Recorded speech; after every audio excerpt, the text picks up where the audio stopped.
Welcome to the Rim Break Rodeo. We hope this video helps. In this video, I will show how to make whipped cream with granulated sugar. Start with cold, heavy cream and a chilled bowl to help it whip faster. Add 1 to 2 tablespoons granulated sugar per cup of cream and a pinch of salt to balance sweetness. Whip on medium-high speed until soft or stiff peaks form, watching closely so you don't overbeat and turn it into butter.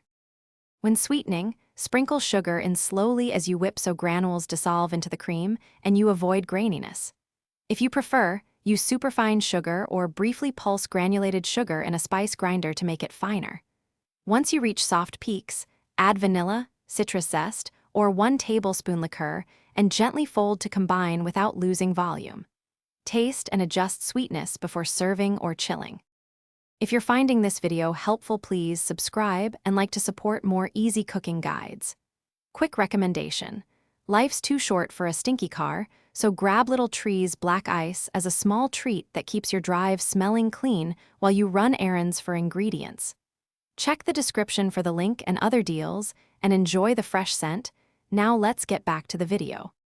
You can whisk by hand for a rustic feel, but expect to spend more time and energy to reach peaks. An electric mixer gives consistent results. Start medium, then increase speed as the cream thickens. Look for soft peaks that gently fold over for dollops or aim for stiff peaks when piping or cake filling. Stop immediately when you hit the desired peak to avoid overbeating into butter. Thanks for watching. Consider subscribing if we helped you.